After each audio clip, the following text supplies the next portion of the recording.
మూడు వివాదాస్పద వ్యవసాయ చట్టాల అమలును కొద్ది రోజులు ఆపాలని కేంద్రానికి సూచించింది సుప్రీంకోర్టు. కేంద్రం చేయలేకపోతే తామే ఆ పని చేస్తామన్నారు చీఫ్ జస్టిస్ ఎస్ఏ బాబ్డే. ఇందులో ప్రెస్టీజ్ ఇష్యూ ఏముందని ప్రశ్నించారు. పరిస్థితులు దిగజారాయని, ఏదైనా జరగరానిది జరిగితే ప్రతి ఒక్కరూ బాధ్యత వహించాల్సి వస్తుందన్నారు. తమ చేతికి రక్తం అంటాలని తాము కోరుకోవడం లేదన్నారు.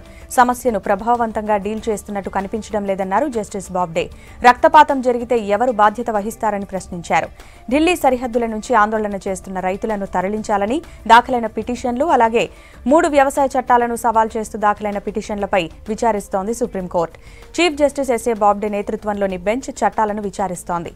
రైతులతో కేంద్రం ఏం చర్చలు జరుపుతుందో అర్థం కావట్లేదని సుప్రీం అభిప్రాయపడింది. కమిటీ సెటప్ చేయాలని కేంద్రానికి సూచించింది. అయితే చట్టాలను నిలిపివేయడం సాధ్యం కాదన్నారు అటార్నీ జనరల్ కేకే వేణుగోపాల్.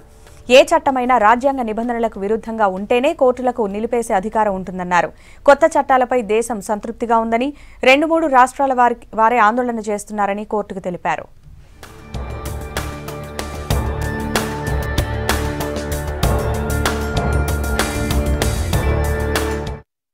आज देश की सबसे बड़ी अदालत सर्वोच्च न्यायालय में सुबह से ही किसानों के प्रोटेस्ट को लेकर, किसान फार्मर्स बिल को लेकर सुनवाई हुई। उनमें honourable chief justice of India ने केस के शुरुआत में साफ तौर पर केंद्र सरकार को डांटते हुए कहा कि इस तरह से इतने दिन हो गए हैं, पिछली डेट 17 दिसंबर से आज 11 दिसंबर हो गई, तब से अब तक इतनी पिटीशन हो चुकी है, इतना टाइम लग चुका है, इतने किसान मर चुके हैं, कुछ तो सुसाइड कर चुके हैं, बारिश हो चुकी है, मौसम कितना ठंडा है, इन सब बातों के बावजूद भी वार्ताएं चल रही हैं, डायलॉग चल रहे हैं, 8 बार वार्ताएं हो चुकी, सफल क्यों नहीं हो रहे? क्यों नहीं आपकी वार्ताएं सिरे चढ़ रही? क्यों नहीं आप वार्ताओं में पूरा कर पा रहे हैं?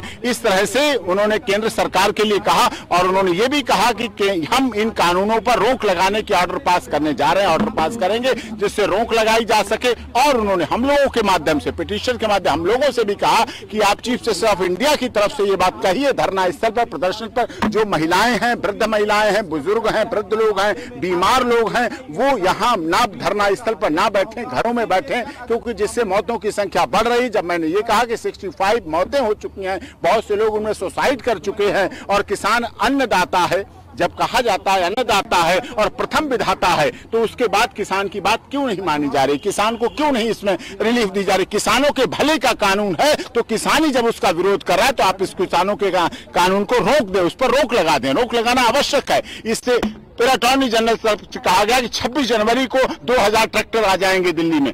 तो 26 जनवरी केवल एक सरकार की नहीं है कॉन्स्टिट्यूशनल डे। 26 जनवरी सबसे अधिक प्रसन्नता का दिन इस देश के किसानों का है, क्योंकि 26 जनवरी आने के लिए किसानों ने, स्वतंत्रता सेनानियों ने, हमारे देश के शहीदों ने बलिदान दिया, तब ये 26 जनवरी हम मना पा रहे हैं। 26 जनवरी हमारे लिए भी उतने सम्मान की बात है, किसानों के लिए भी उतने सम्मान की बात है, सरकार के लिए भी उतने सम्मान की बात है, और सुप्रीम कोर्ट ऑफ इंडिया के लिए उतने सम्मान की बात है।